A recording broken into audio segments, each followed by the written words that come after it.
Hello, everyone. Thank you so much for coming to this, I think, last session, if not last one before last, maybe, I don't know. This has been a great event. Thank you to the organizers, to having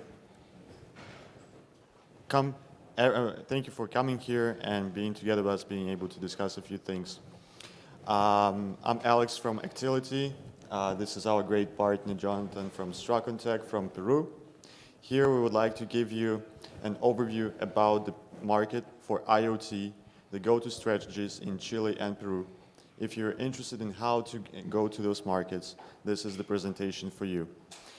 Just a quick note on my side that there has just been a great deployment by StraconTech in a mine in Chile with hundreds of smart badges used for worker tracking, and the deployment has been so smooth that everything has been done in 2 weeks, which is very unusual for IoT. And with this, I would like to pass the mic to Jonathan to start the presentation. Thank you, Alex.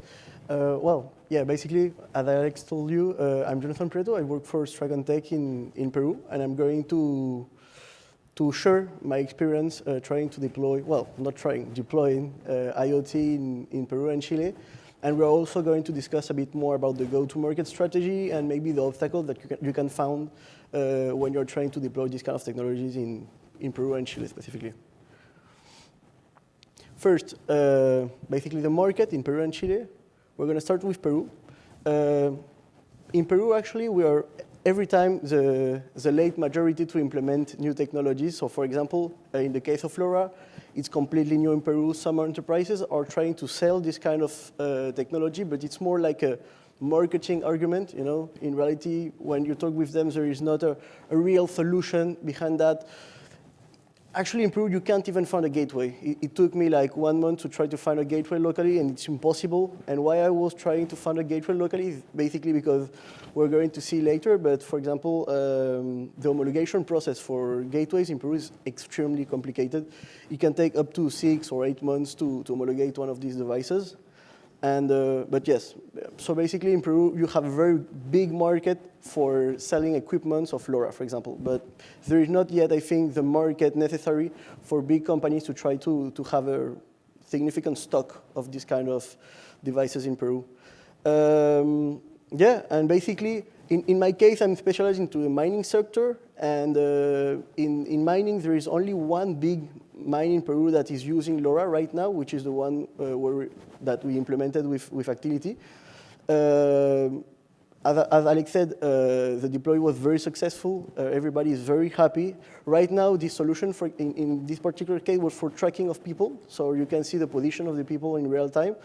But there is a real need for the mine now that they have this LoRa network to add also all the sensors and to be able to know, I don't know, for example, the health of their motors and those kind of things into the factory, for example. So yeah, that's basically for Peru. In the case of Chile, it's very different. LoRaWAN already had a life and a story in Chile. Some years ago, it was very popular in smart cities. There is some cities in Chile that have LoRa networks deployed. However, for industry, it was not that popular for one reason. Some years ago, it was not so easy to find devices with sensors as commonly as today. Nowadays, you have companies like, I don't know, MileSight or Rack that are selling a lot of sensors that can be connected to a LoRaWAN network, and it works very well just out of the box. So yeah, some years ago it was not the case, and the reason why in the industry it was not that popular, but nowadays it's starting to grow, and yeah, there is a big opportunity nowadays, but you have to go with very high quality products because obviously the mine in Chile, or in general the industry in Chile, is much more strict than in Peru. So yeah, basically that. The go-to-market strategies.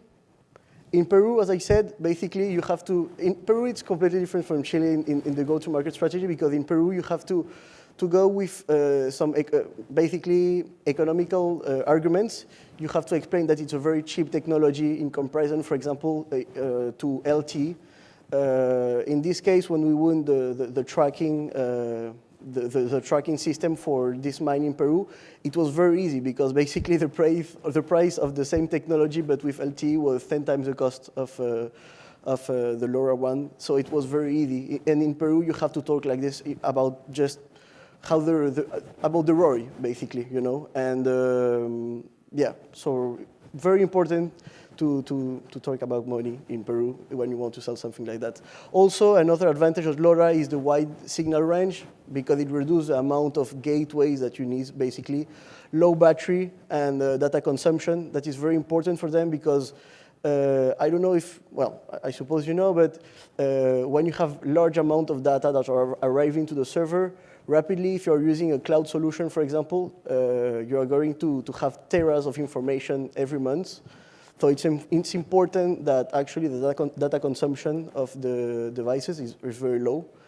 And yeah, for Peru, you have to go with ready-to-use solution. And if you can, you should go to the client and show them a demo, maybe put a small gateway, try the solution, and in this way you could convince them that this solution is a one to go. Because otherwise people are not ready most of the time to, I don't know, to experiment with a new technology, okay?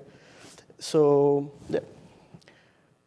In Chile, it's completely different. In Chile, because they know what is LoRaWAN, basically, what you need to sell is, as I said, turnkey solutions that are fast to implement, reliable, and with high added value. And basically, you can talk about things like cloud. They love cloud. They're trying to send everything to the cloud.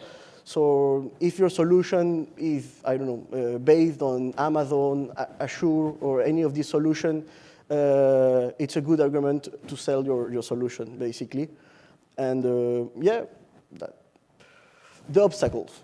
Well, in Peru, there are many obstacles. It's very different from Chile. In Peru, you have, for example, I was trying to homologate not so much time ago, a rack gateway, for example. And it has been impossible to homologate the new one because they are using a chip that as part of the bands that it uses, it's using the band of an operator in Peru called Bitel, okay? And Bitel is the only one allowed to import this kind of devices in Peru. So even if I want, I can't homologate basically this kind of devices. So it's not that easy. It takes a lot of time. As you know, in Peru, we have been changing of president very often. And when we change of president, the ministry also changed. So the MTC has been very complicated to homologate the devices. It took 6 or 8 months to homologate, for example, devices from Actility. And you have to change the data sheet many times. It's very complicated. Most of the time, you need to know someone inside so he can guide you actually on the good practice and how to get the homologation done. Once you have someone like this inside, it's much more easier. It can take you 1 week or 2 weeks, actually. You can reduce the time a lot.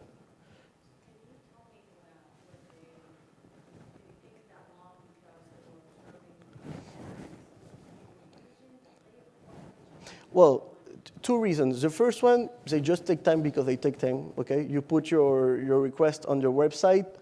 Nowadays, you can't even go to the ministry to ask any kind of information. Everything is online. You put your request, and basically, they will not answer you for like 4 months. After 4 months, they are going to say you that something is bad, obviously, because it's very complicated to have it right from the first try.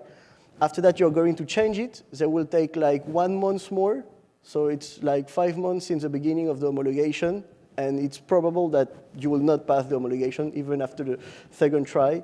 And you will have to do that again and again and again until you have the homologation, basically. And, but if you know someone, maybe you can do it from the first try because he's going to say no, the datasheet is not correctly due, you have to change this, and you can correct it, upload a new document, and they will accept it from the first try. but it's very complicated. And yes, after that, you have to check many things. For example, the tag has to have a label that says that even if this tag can work with US 915, for example, frequency for LoRa, you're only using it with AS 923 or AU 915, you know, because those are the frequency for LoRa that are allowed in Peru. Okay. Mm-hmm. Yeah.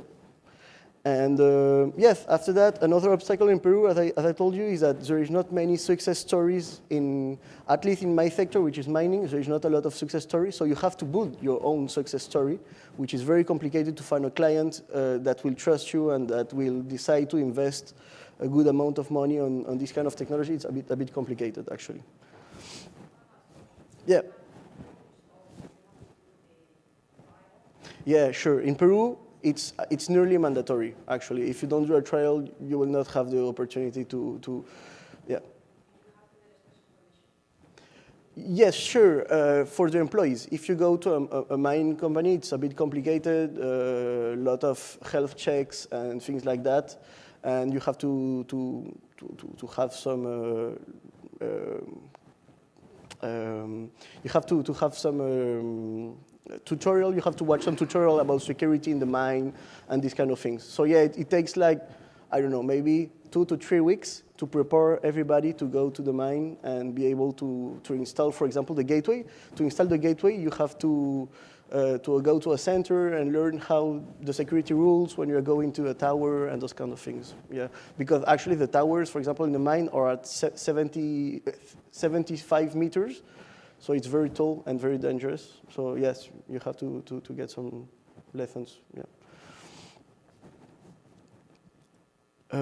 Obstacle in Chile. In Chile, basically, the most complicated part is basically to import devices with lithium battery. If you have more than 3 devices together in a box that have lithium battery inside, it's very complicated. Actually, a lot of paperwork. You have to pay an insurance, and the shipping cost turn into something that I think nobody can pay. Actually, it's very, very expensive. But that's the way you should do it. Well, you can simply don't say that there is lithium battery inside, but it's not the correct way of doing that. So yeah, you have to take care with that. Or otherwise, maybe, I don't know, changing the packagings to do not have more than 3 devices together with lithium battery. It could be a solution, maybe. In Chile, it's a bit the same in the mining sector in particular, because we don't have many success stories yet in Chile. But they want to test LoRa. So it's completely different when you go to a mine in Chile and Peru. In Chile, we open the door, they will say you, okay, show me what you can do. It's a bit different, the mentality in Chile than in Peru. But there is something that they always claim is how trustable are the devices, the LoRa devices. Because they know brands like Cisco and other big brands, and sometimes LoRa devices are not from very big brands like Cisco and those kind of things. So they don't know if this device will gonna be able to work correctly at 4,500 meters, for example, in extreme temperatures. So yeah, there is a lot of skepticism with the quality of the devices in Chile. That's a problem, but I think it's just a matter of time, and if we have the opportunity to sell more LoRa in Chile, it will change. I don't know if you have any question.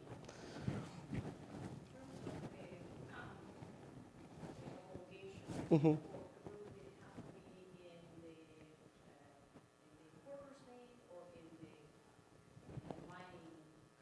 No. It has to be made by the importer. But once you do the homologation, anyone can just buy this device and bring it to Peru without any problem. Yeah. But the cost, for example, the cost of the homologation is very cheap, actually. Maybe it's just a matter of time, but the cost is very cheap. It costs like $10 to make an homologation in Peru. So the cost will not be a problem. But then you need the private consultants, you know, who will help Yeah. you with it. So that's the Sure. hidden cost of this. Yeah, and there is company that do these kind of things in Peru, but it's extremely expensive, and is the reason why it's, not everybody can do an homologation in Peru. It's very, very complicated and frustrating, actually. Now, out of the homologated brands, I think Curlink is homologated. Yeah, I've seen- Curling is homologated with 8 channels gateways. You have some gateways from rack, for example. We homologated gateway from rack, but without LTE because of what I told before. I don't know. You have, for example, Actility devices. You have many mild-site devices homologated already in Peru. Some rack devices, but old ones. The new ones are basically homologated by ourselves, and yeah, I think that's it. After that, you can find some Chinese devices, but they are using very old LoRa protocols. You can't even use them nowadays in, I don't know, in the LNS of Actility, for example. So I don't recommend you to use those kind of devices. They are not even certified and these kind of things, yeah. And a quick question in terms of mines. So what mines have you seen to be the most like tech savvy, you know, looking for new technology, looking for LoRaWAN? Are there some specific mines, you know, like is it coal, is it lithium, what is it? Well, actually, in Peru and in Chile, most of the time it's copper mines. And, well, there is mine like Anglo American. Anglo American is one of the most advanced mines in the world, and it's in Peru. It's a new one. It just started operation a couple of months ago. And they are looking for solutions. Most of the times they're not looking for a technology like LoRa. They don't want to buy tags or gateway. They want a solution in general. So they will not arrive saying, I want something that uses LoRa. No, it's impossible. They will arrive with saying, I want a solution to track people in the danger zone, for example, or I want to sense the amount of water we are using per day, these kind of things. But they will never arrive with a LoRa need, actually. So yeah, basically you can integrate LoRa into the solutions, but they will never ask LoRa directly. Mm-hmm. Yeah. You mentioned that there were some training sensors that you guys were aware of. So kind of talking about the entire market, not just the mining sector, do you have some insight on how proliferated the technology is in these two countries? The technology you said, LoRa? LoRa. Okay, well, as I said, in Peru particularly, LoRa is nearly inexistent. We are really some pioneers, basically, in this kind of technology. There is some people that try to use LoRa for agriculture, for example, for tracking of shelf in the coast of Peru. Yeah, but really, I don't know, maybe 10 or 12 businesses are using LoRa in Peru. It's a very low amount.